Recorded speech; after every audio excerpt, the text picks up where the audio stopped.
Really, our job, especially on a site level, is to make it so easy that why wouldn't you buy it? And to the extent we can quell your paralysis of choice, that's really where we're focused right now, is really helping you design the space of your dreams digitally. When Christiane Lemieux was looking to sell her first company, she knew she wanted to find a buyer that understood that the future revolved around e-commerce. She found that buyer in Wayfair, and for the next few years, she worked with the company to cultivate as much knowledge about the e-comm space as possible before venturing out on her own once more. Today, Christiane is the founder of The Inside and the author of numerous books, including her newest, called Frictionless. The idea of her new company and the book revolves around the concept that in order to have success in the world of e-commerce, you need to give your customers an experience that is so easy and efficient that they never have a reason not to buy. On this episode of Up Next in Commerce, Christiane explains why that frictionless experience is so important and how to make it a reality. Enjoy this episode. Up Next in Commerce is brought to you by Salesforce Commerce Cloud.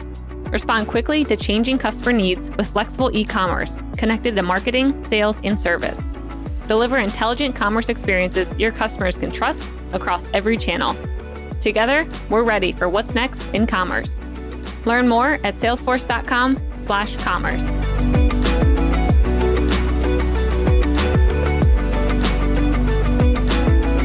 Christiane, welcome to the show. How's it going? Hey, it's going really well, Stephanie. How are you doing? Doing great. So for all of our listeners, I want you to pronounce your own name since I did not do it this time. My name is Christiane Lemieux. It's very French and a huge mouthful, so I completely give you a pass on that. Thank you for doing that, so I did not have to. So you are the founder and CEO of The Inside, a direct-to-consumer home furnishing brand. I would love to hear a little bit about that and how you started it. Well, this is my second foray into the world of home furnishings. I started my first company. It was called Dwell Studio.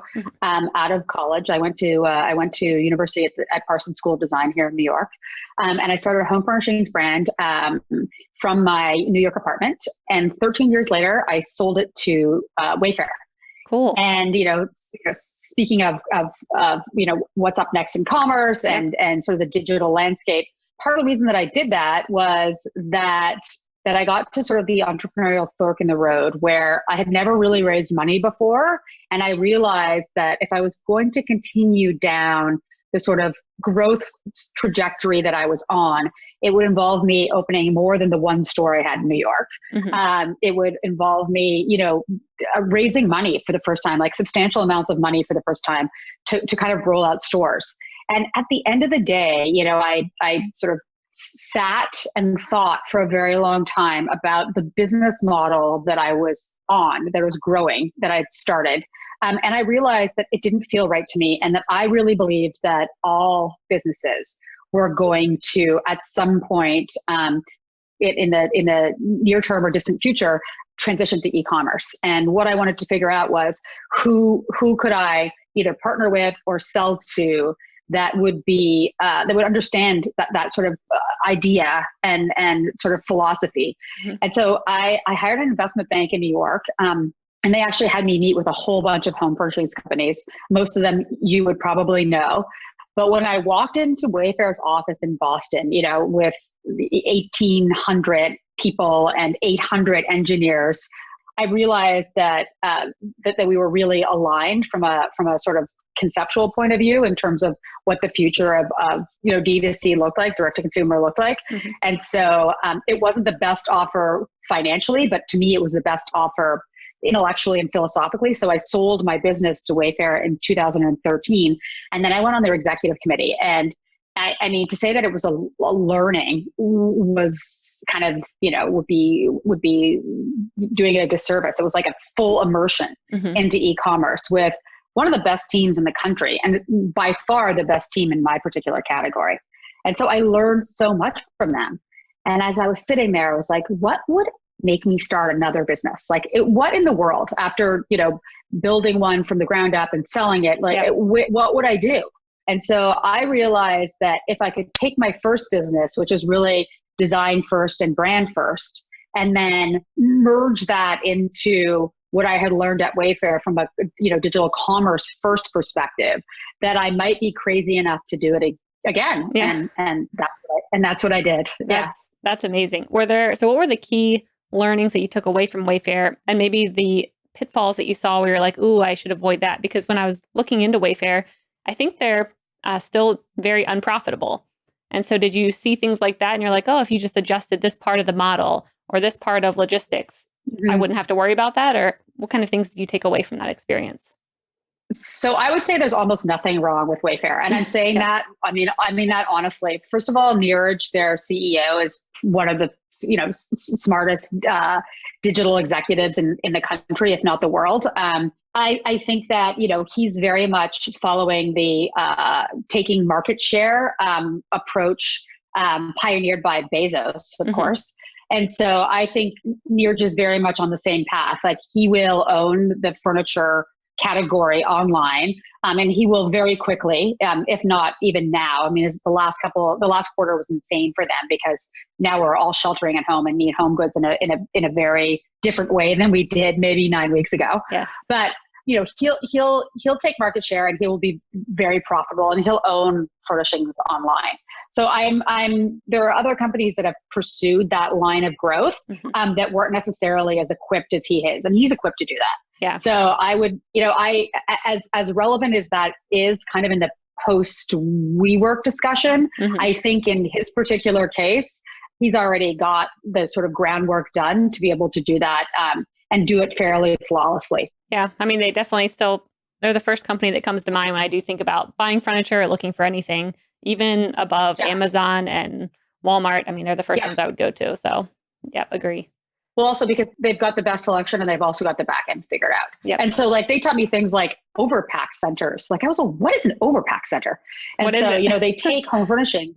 Well, yeah, so they have overpack centers where they take in the goods from the manufacturers and they overpack them so they don't break.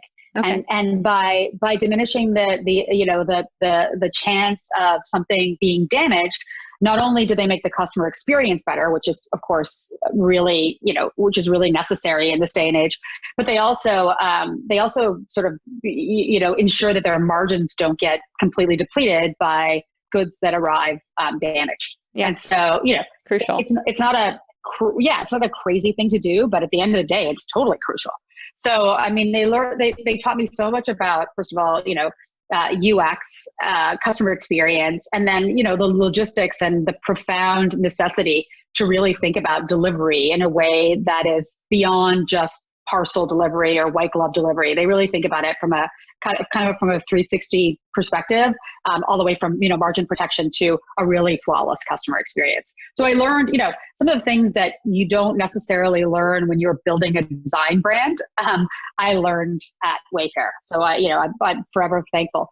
The difference is that they're like Amazon, they're a marketplace. And so largely they don't design and produce their own SKUs or their own products.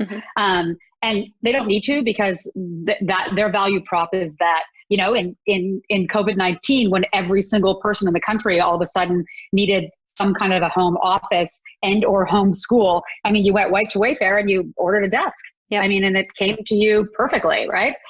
I wanted to take kind of the ideas of brand and design, but apply the sort of Wayfair rigor of digital thought around how I executed this next brand.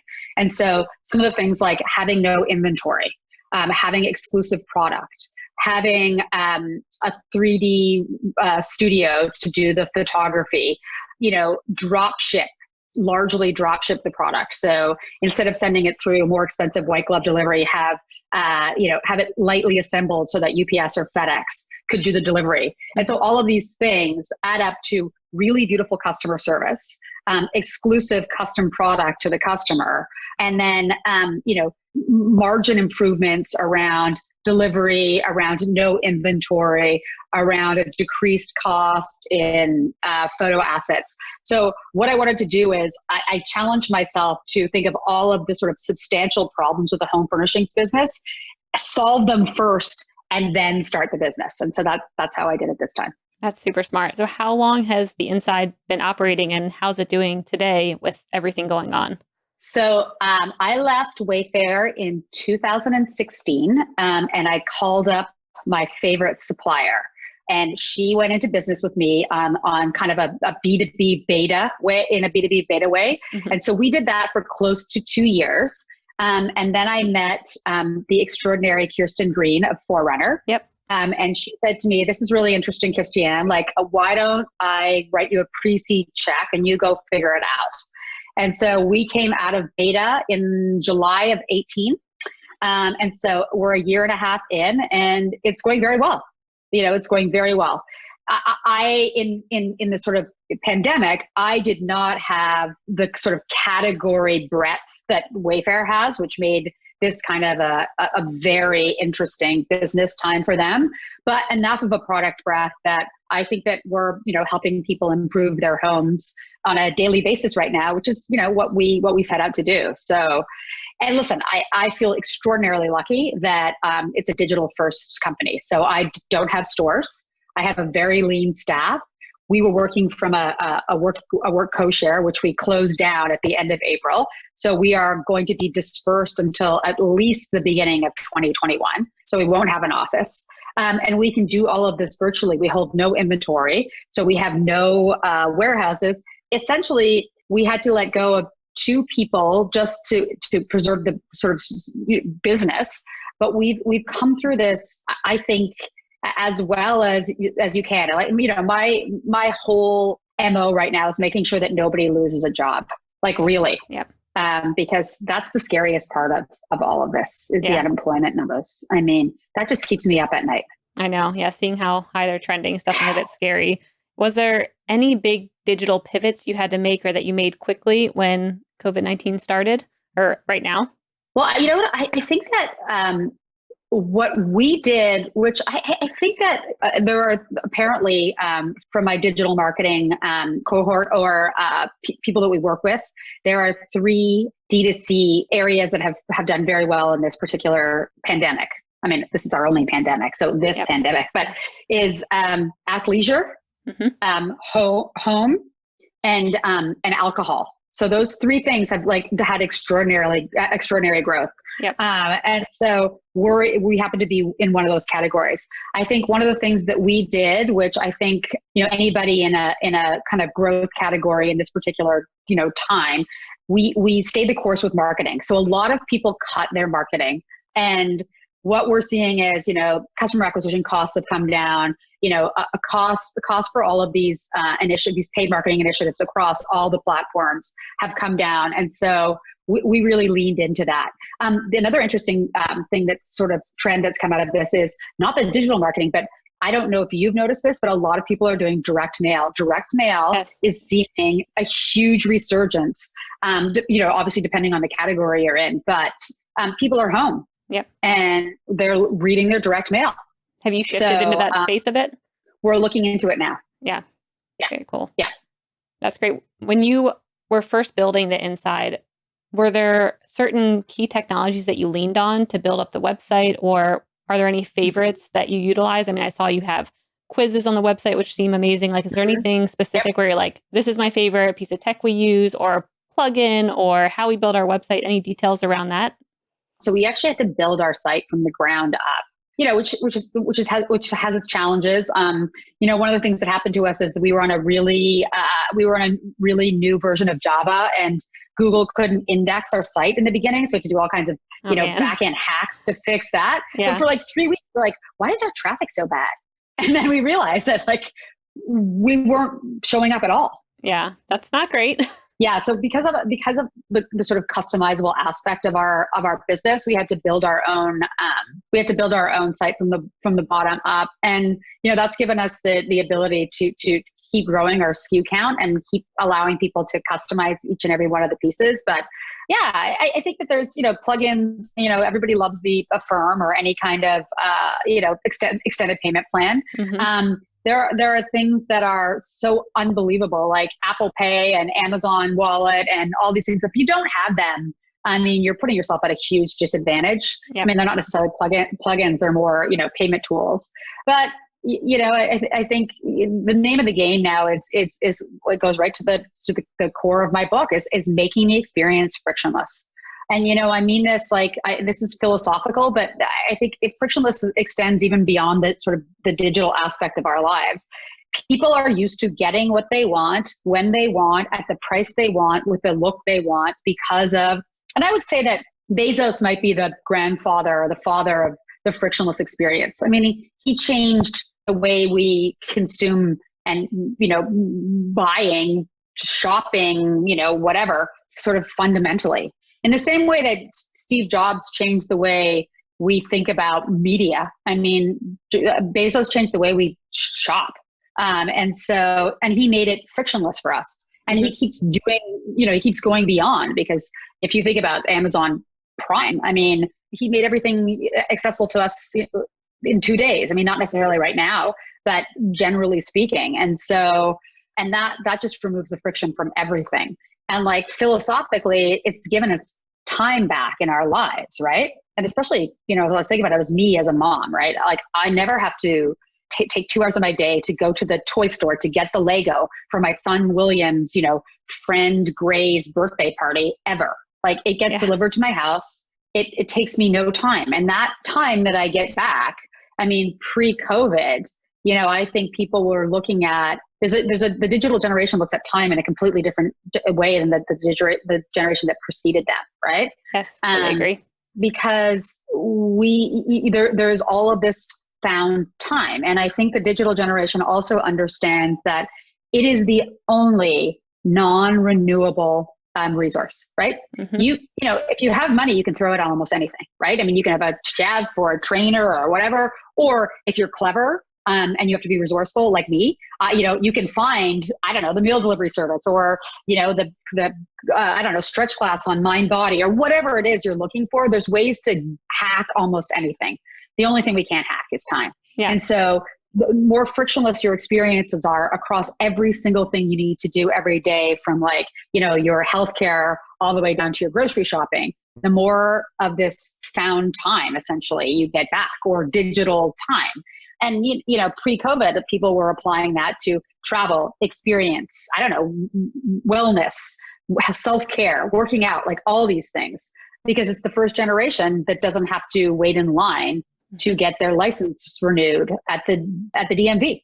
Yeah. I mean, that's definitely a very different generation now who is no nonsense, and they're not going to put up with the old way of doing things. How did you think about designing your website and your customer journey to create that frictionless experience? I mean, like I said earlier, I loved seeing the quiz. I actually took it to see what kind of bed frame I should buy. How did you think about designing things to make it easy for people to buy?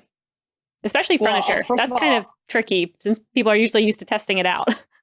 They're used to testing it out. So my caveat is the following, that is definitely a work in progress, right? Mm-hmm. I don't think that we look at this every day in every way. I don't think we've made it frictionless yet, but we're trying to. And I think that for home furnishings, in some ways, we have to act as your decorating friend, as well as your place to buy the product. And so, to the extent we can make your choices easier, right? So the quiz, or you can text us or email us or set up an appointment for a design consultation with us. If we can help you, and be your trusted friend and a design advisor. That I think is one of the tools to a frictionless experience. Like every other e-commerce site, there's table stakes things if you don't like it, you can return it, and you have 30 days to return it, because that's just the name of the game today. And also, we have to ship it to you for free, because that's also the name of the game today. So there are things that have been institutionalized, I'd say, by Amazon first, and then adopted by everybody else, that are just table stakes. And so we started out with those, and that was, I think that's 1.0 of frictionlessness online. And then the companies that are really forward thinking are the ones that build on that on a near constant basis. Yeah, that's very much where we are philosophically, and trying to make the UX better every day. Got it. What kind of metrics are you focusing on when you're, making all these iterations and trying to make the experience even better? Are there certain things you pay attention to or that you sync up with your team every week and go over?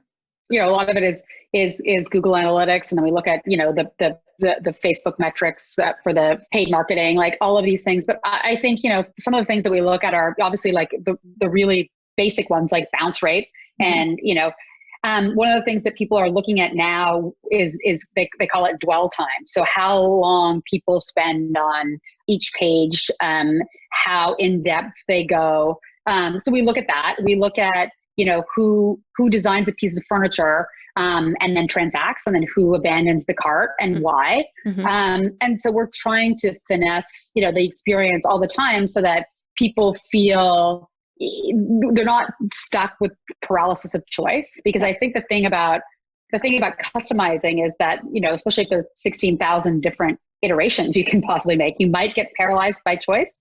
The quiz is very helpful there, because you may have learned that you like, coastal mid-century, your favorite color is blue. Here are 3 patterns that you like that are foolproof for you. And then you can go from there. You can iterate from there. So you can choose, a brass leg or wood leg or whatever that works for the rest of your interior. But at least you've narrowed down, to the extent you can, sort of algorithmically, what you like. And so I think that, all of those things are super important. Yeah. I think less choices is definitely key. And especially I've seen the model where they're kind of populating an entire room for you of like, here's the whole entire bundle. So you don't even have to think about it. You can swap things in. And like you said, having someone that you can text is so super important, where you feel like you have a friend where you're like, how would this look? What do you think about this? Show me something that's similar. I think all those are, really strategic. But when it comes to some of those metrics, how do you, like for dwell time, for instance, do you think any of these might lead you down the wrong path based on what's happening right now with the current environment, where I heard that dwell times are up, but then conversions aren't maybe up at the same rate? Is there any metrics where you're like, oh, we might be reading into that the wrong way, and we shouldn't maybe take a quick action based on that right now? Well, I think that's right. I think people are because they have so much time, and content looks different from one person to the other, right? Content they like. So if you're in the middle of decorating your house, you might, be on all these sites. And because you have all of a sudden have more disposable time at your fingertips than you have in the past. So I think dwell time is important, but add to cart is really the thing you want to see, and then the final conversion. So we look at where people are sort of hanging out from a GA perspective, and then look at the add to cart, and then look at the conversion on that add to cart. And of course, for us, the metrics that we want to focus on are getting from add to cart to conversion to the extent we can. And so trying to make the PDP, and the checkout page as flawless and as inviting as possible to really get people to transact. Sort of in front of that is as much inspiration as we can possibly allow people to consume, whether it's through Instagram or through Facebook ads or through whatever means, to get them inspired. But really, our job, especially on a site level, is to make it so easy that why wouldn't you buy it? Is essentially, and to the extent we can sort of quell your paralysis of choice, that's really where we're focused right now, is really helping you design the space of your dreams digitally. Very cool. So you just mentioned Instagram. I saw that you launched an Instagram live series called Go Inside. Can you speak a bit about how you're utilizing that to potentially drive sales and the strategy behind that, and the kind of ROI that you've seen on that content, or how you measure that? Well, I think for us, part of this, the interesting thing about the home furnishings business is that there are two distinct consumers. There is the D2C, so the consumer you think about who's wants to buy a upholstered headboard and goes on and chooses their fabric and sort of executes on that. But there's also the trade. And so our particular category has interior designers, and many of them who at the end of the day are a very big part of this business and a very, very important customer to anybody in the home furnishings business, because they are buying on behalf of multiple people. And if you make the whole experience frictionless for them, it's not just one bed every 5 years. It could be 5 beds every month. And so I think part of our Instagram strategy is really letting the rest of our community meet the interior designers that really work with our product. Not only so that they can see what this community does, but also, at the end of the day, we would love our interior designers to get business and to really think about this not only as a home furnishings company, but as a community that we're growing, for people who love design and who want to, as we call it, live beyond the beige. Mm-hmm. And for us, that's really people who want to personalize their spaces and think about their spaces as something that is theirs and that is customizable in a way that it's frictionless. And so by going live with our interior designers, we're introducing the world to this great community of people who can service them. A little early for ROI right now, but if we circle back in a little bit of time, I can let you know. I know that we just launched, because data has to have like a decent subset, right? Yes. So we just launched a home kind of design 30-minute consultation, and that's really helpful in terms of conversion. If people get you on the line and walking through their spaces and really helping them, chances are, it's the kind of help that they're looking for. So we find that useful. Yeah. Well, how do you think about scalability when it comes to having those one-on-one interactions with the customer and consulting them on the products and whatnot? Well, that's where these two things dovetail together, right? And so if we build a really beautiful, robust design community that is local, right? Because every different area has a different kind of design philosophy. In California, you can live indoor, outdoor. In New York, a lot less. If I can introduce you to a design in your area, via Instagram Live, and he or she is showing off some of the projects they've done, I mean, there's a good chance that you will then reach out to them and let them know that you were introduced to their work on the inside. And the rest, I think, is just great for everybody involved, because I mean, that's my business philosophy. I love a win-win-win, right? So the customer wins there, the designer wins there, and we win there. And not just because of a sale, but because we've made somebody's home and life better. Yeah, that's a really good strategy. I missed that you are partnering with the designers and having them do the consultations. That's super smart, to where you don't really have to worry too much about hiring a bunch of people and customer support to do it who don't really have good design principles probably. Yep, that's how we'll scale. So we're just at the kind of inception of this, but you get it, right? So that they can meet, Maureen Stevens on Thursday night or tomorrow night, and if she's in New Orleans, and if they love her design, they can call her up. And when she finds out that, they were sent to her via the inside, then, she'll most likely, I mean, hopefully, use one of our upholstered beds in her next project. But even if she doesn't, you know what, if somebody gets a better interior because of something we did along the way, then I feel pretty good about that. Are these kind of like micro influencers and designers who are helping with these consultations, are they starting to request metrics and wanting to see, data and things that your team will have to start supporting eventually? I hope so, but not yet.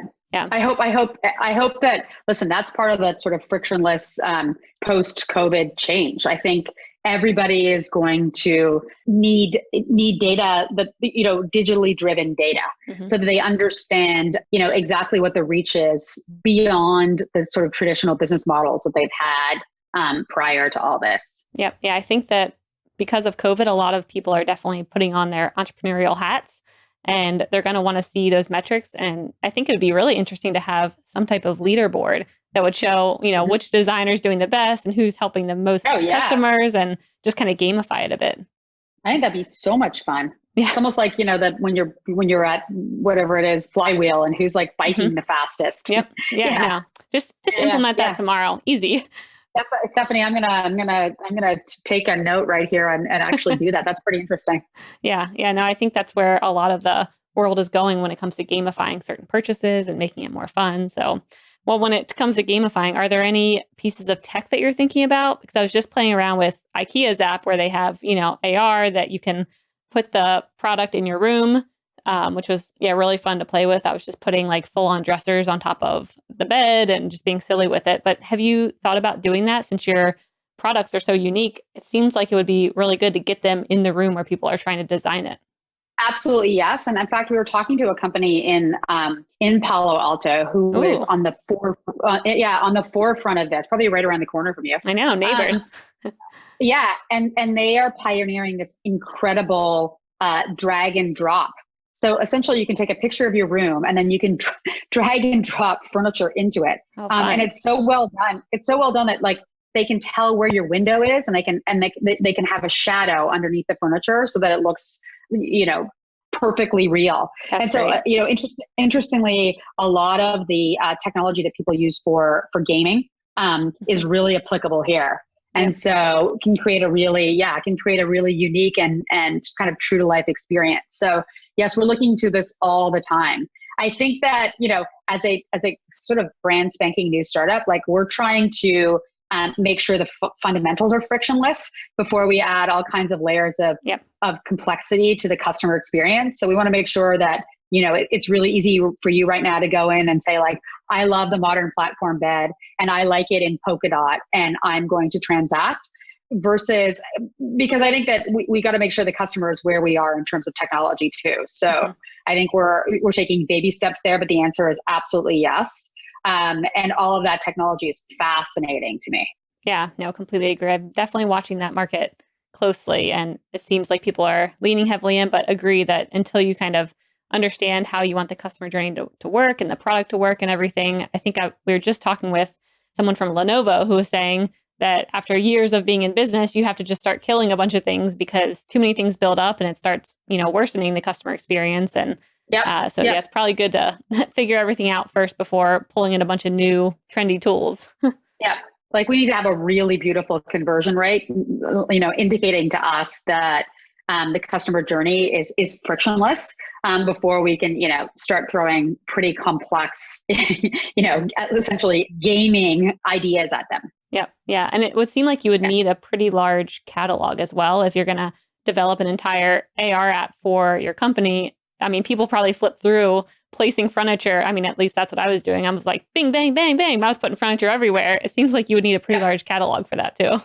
I think that's right. I think that's absolutely right. And so somebody like IKEA that touches every part of your house. I mean, we're too young to have that kind of SKU count. And it has to be in every single category, right? So you can't, just have the dining room chairs. You have to have the dining room table too. So we'll get there. We're not there today. And so I think that you're right. That's a very good point. Yeah. And so IKEA, it's a layup for them. It would be, it's a layup for Wayfair as well. Yep. Are there any kind of specific follow-ups you do with your customers to keep them coming back, or to like ways that you're acquiring new customers that is maybe unique? I think design is what's great about our category is that design is a process, right? I mean, even if you hire an entire interior designer, it usually takes quite a while. And also people are thinking about their homes in a different way than they used to. It's not one of these things where it's done, you live in it and that's it. I think people are constantly upgrading or, adding in seasonal elements. And so, once we know, you, Stephanie, are, coastal mid-century, from your quiz, we can keep sending you design ideas. Did you just see my quiz? No, That's is what that I what you are? was. Like, can you see me? No, but I have a feeling. Well, first of all, I can see your personal style. Yeah. From our Zoom earlier today. You mean So hoodie sweatshirt? Just kidding. I also know where you are. Yeah. I know how old you are. Mhm. I know where you went to school. Like I can, but this is all I do all day long, right? I mean, so I can pretty much figure it out. So since you are coastal mid-century, I would know what to send you as a follow-up. I don't know if you have outdoor space or not, but I might send you some really cool outdoor furniture that would work with the bed you had.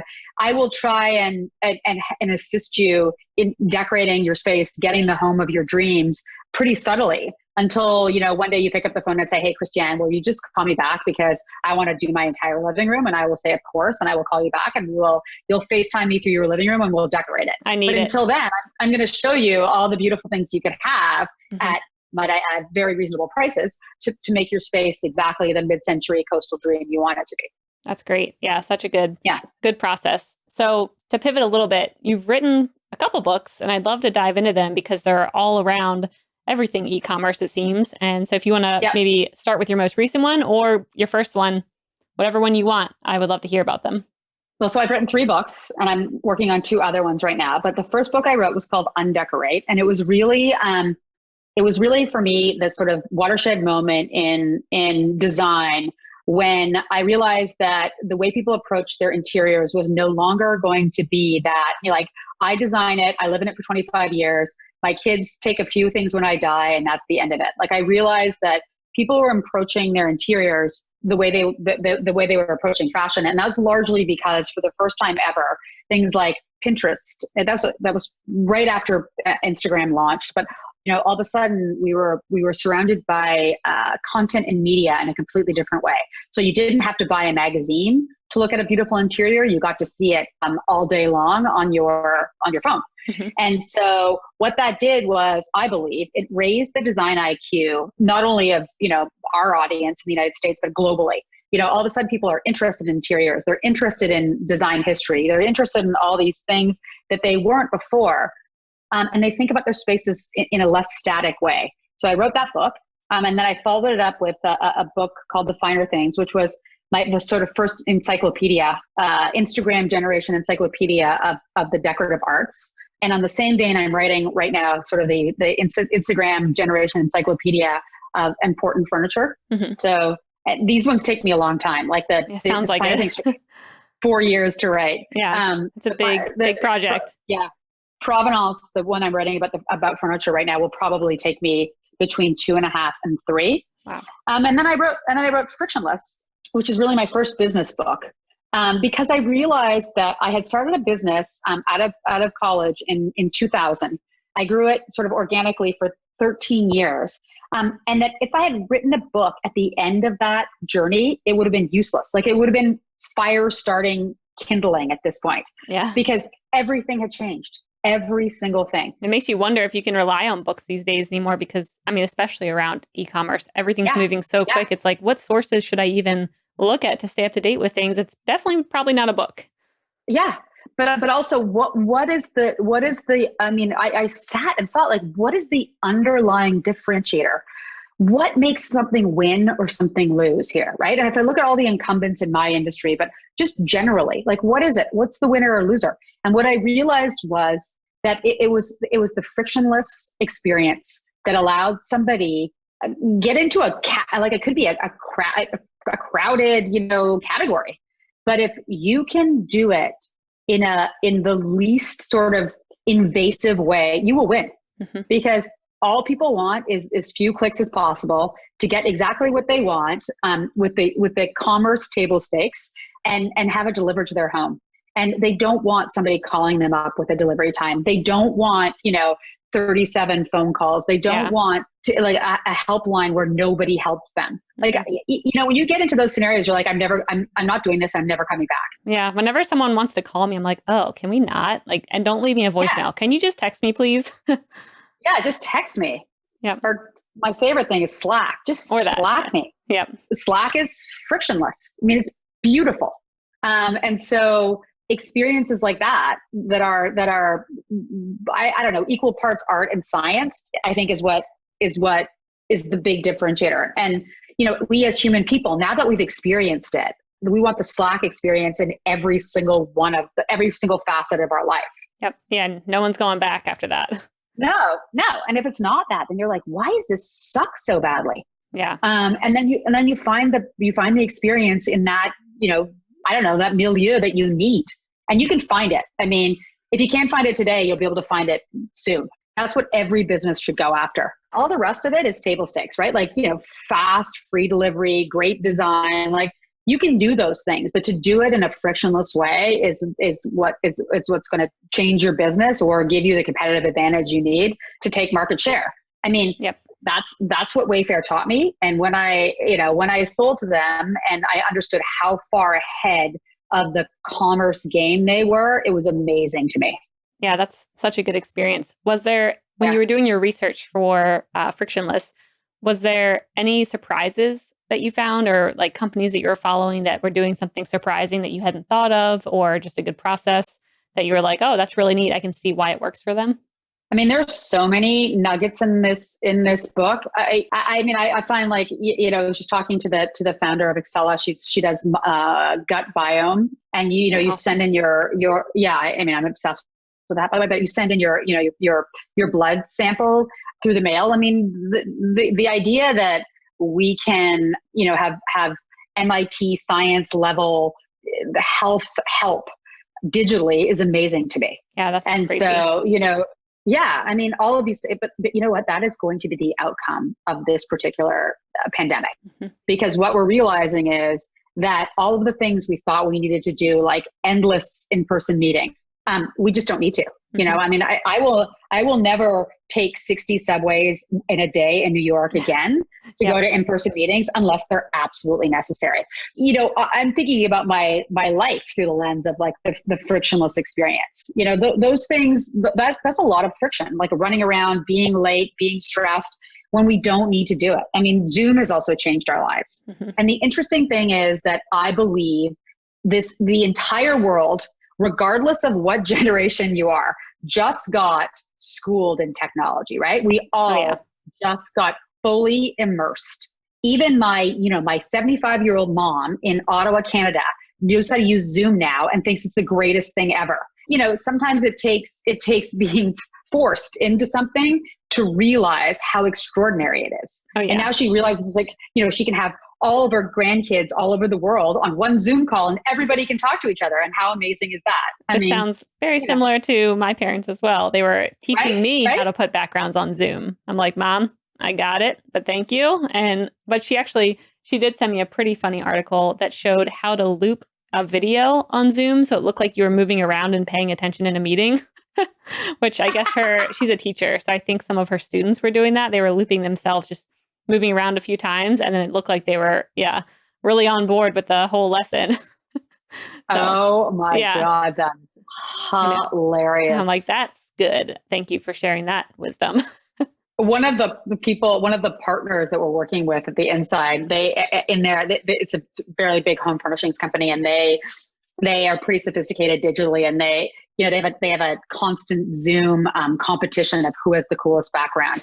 And apparently somebody had some like 1980s workout video that was fantastic last week. But these guys are thinking about this on a near constant basis. Like, your Zoom background now is a reflection of who you are, how creative you are, how digitally savvy you are. I think it's hilarious.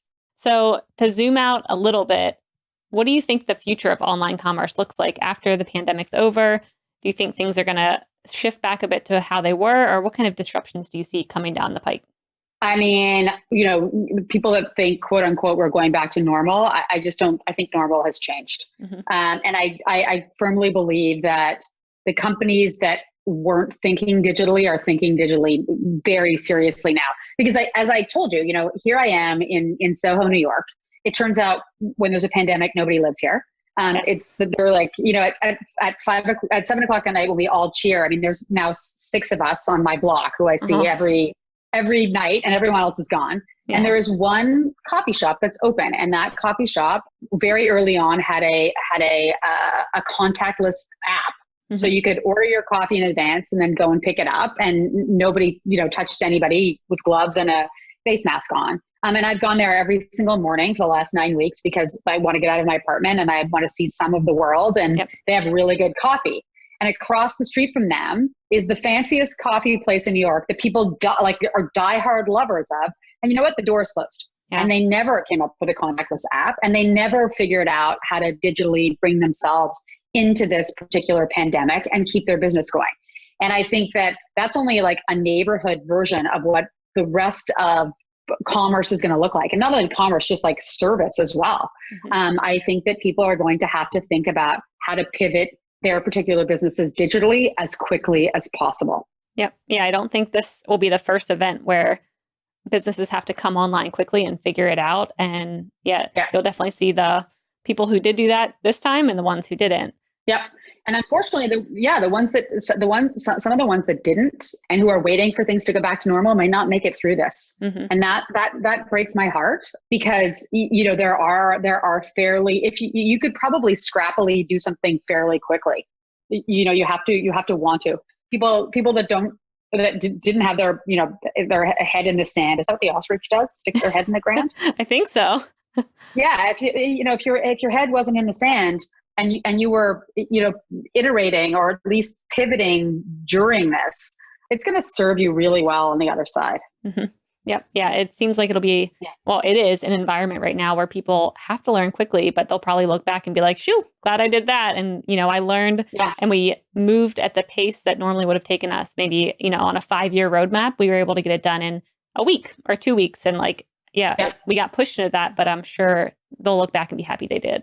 And also look at the very fast category adoptions. So I think I look at the home furnishings category where I don't know, between 20 and 25 people were willing to buy, 25% of people, between 20 and 25% of consumers were willing to buy the category online. And I think it in the last 9 weeks, it went up to 60 or 70%. I mean, that is massive world-class adoption in a very short period of time. And I would imagine that is universal across some of these, across some of these categories. So it'll be really interesting to see what happens, post the pandemic. But, the people that are listening to the CDC won't be rushing out and shopping and going to the beach as quickly as, some people will and some people won't. Mm-hmm. So I think that this digital adoption is going to be extended at least for 18 to 24 months, if not forever. Yep. All right, then the lightning round, which is brought to you by our friends at Salesforce Commerce Cloud, who sponsor this podcast, of course. Excellent. So this is where yes, they are great. They're amazing. This is where I ask you a question and you have a minute or less to answer. Does that sound good? Sure. All right. What's up next on your reading list? What's up next on my reading list? Oh, I have a really good friend in New York City who just wrote a book, Lauren Sandler.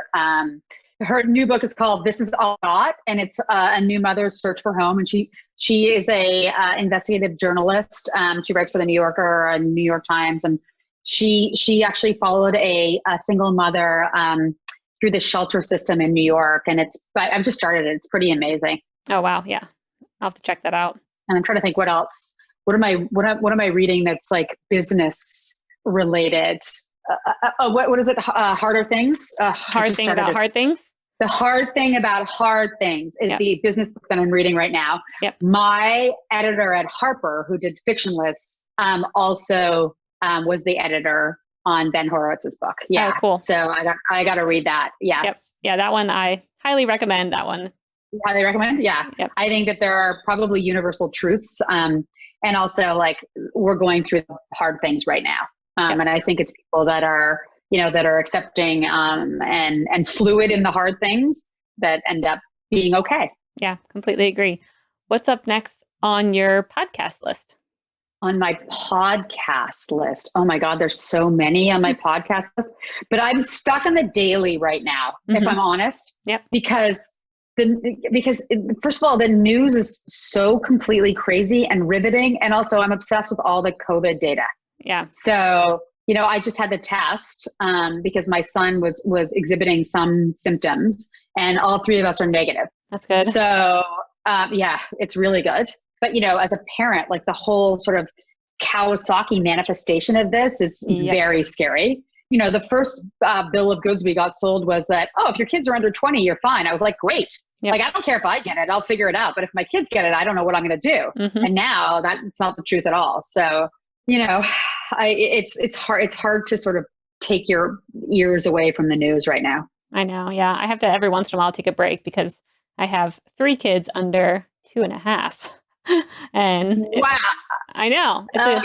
You're like me. I had my kids are 21 months apart. Yeah. All right. So who do you follow in the industry or any newsletters or sources that you go to stay up to date on all things e-commerce? Wow. I mean, sort of everything. But Crunchbase and TechCrunch and and I've been watching some of the podcasts, so some of the live stuff on Extra Crunch, and also all the inbound newsletters and things like that. But just generally, and the newspaper. Yep. Ooh, newspaper. All right.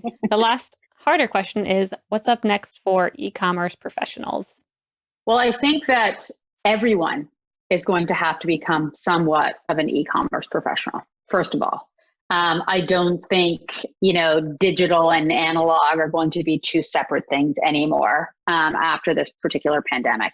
And I think that everybody out there is understanding that in a pretty profound way. I think that sort of digital immersion is not only necessary. I mean, I think it's the only way to actually to stay relevant and push your career forward. Part of the reason that I wrote the book was also to try and understand, being the parent of two children, what the future would look like for my kids. And what does that mean for college and all of these things?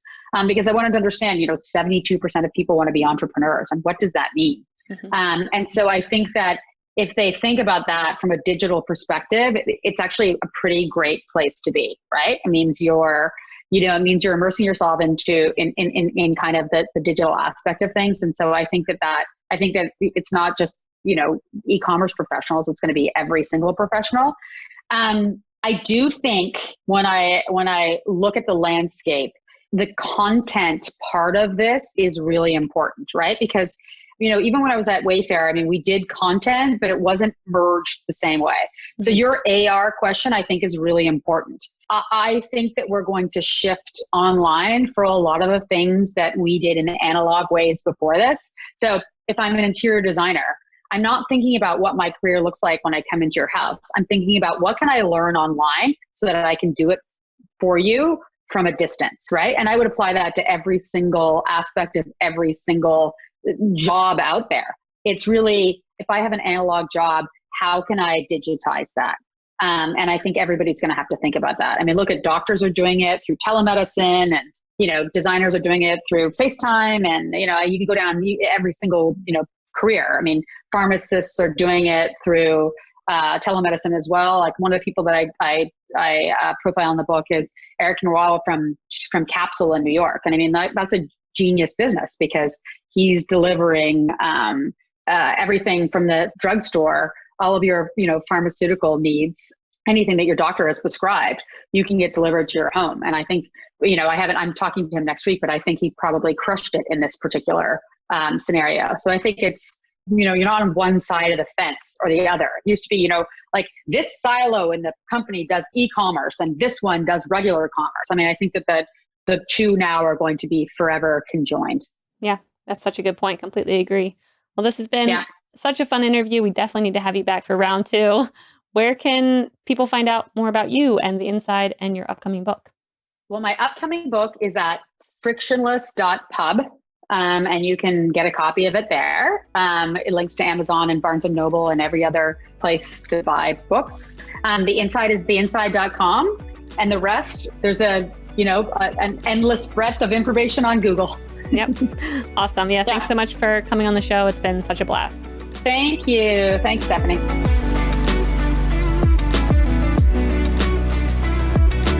Up Next in Commerce is brought to you by Salesforce Commerce Cloud and created by the team at mission.org. Subscribe now at Apple Podcasts or wherever you listen to podcasts.